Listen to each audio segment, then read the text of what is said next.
For my international economic event, I chose How the Coronavirus Has Been Affecting International Economy by Amy Babon.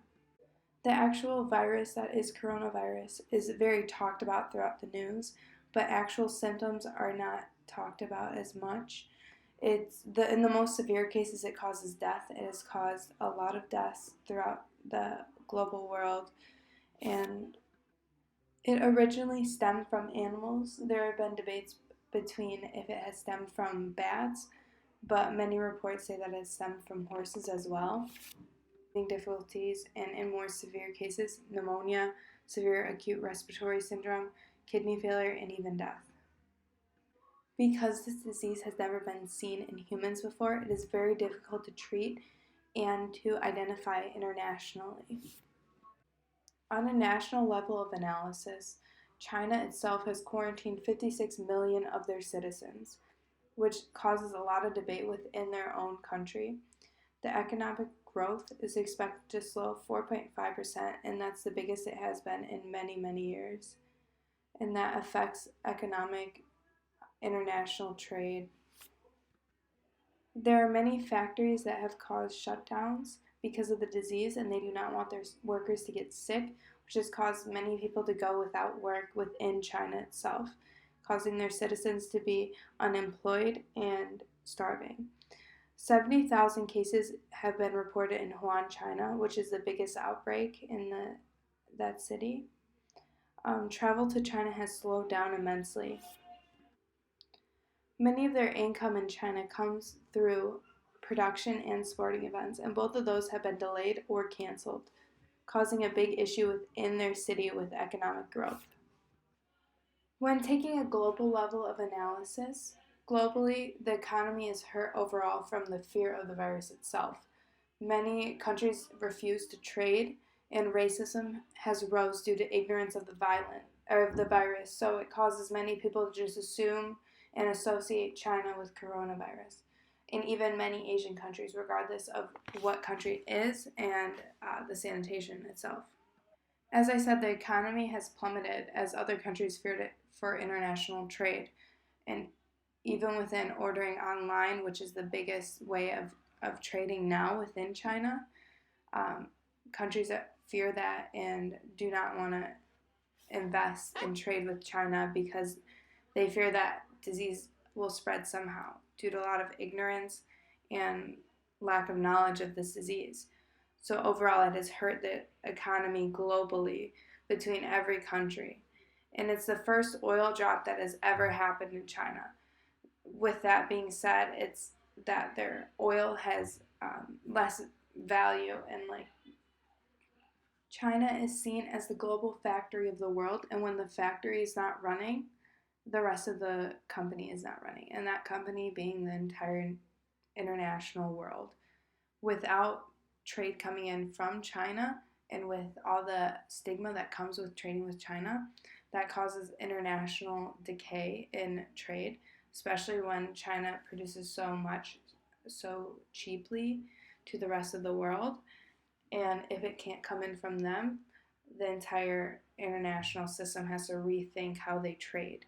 China, especially surrounding countries like Japan and Thailand, will face many deficits because of this disease, with a combination of the disease coming to them and trade being slowed because of the disease that's over there. The next way to analyze these events is to analyze how international systems can help globally, and the first way of that is through the realist view.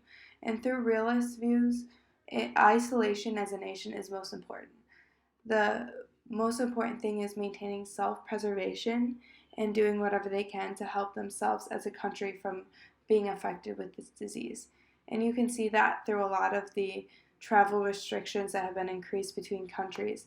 And even with the fashion shows and international events that have closed themselves down, despite how much income they'll make, they do not want this outbreak to reach them.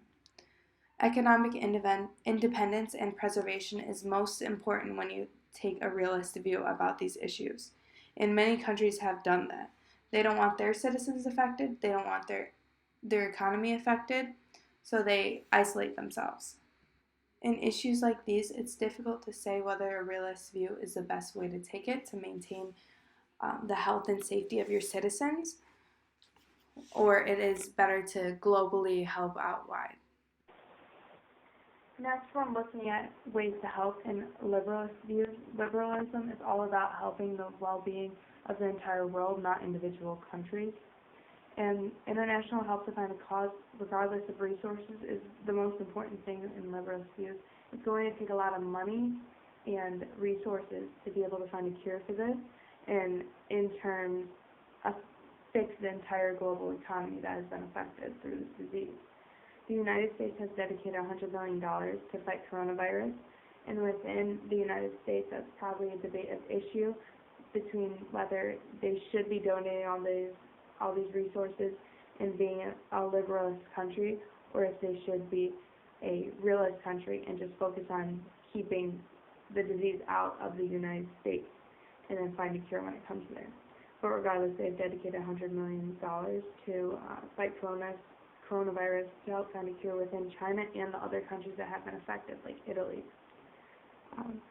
They've helped manage transportation for aid, and that costs a lot too. And it's not just the United States. A lot of countries have taken this liberalist views to fight the disease that is affecting citizens, not just their country. The focus on a counterattack on disease that has been killing 3,000 people at least is the most important thing when taking a liberalist view. And as I said, that takes a lot of money, and it has changed the way the economy works between whether a certain country will be realist and not affect trade and focus on themselves and keep their economy going, or if they want to help out and find a realist or a liberalist view and change the way that corona is affecting people. And these are a list of my references. Thank you.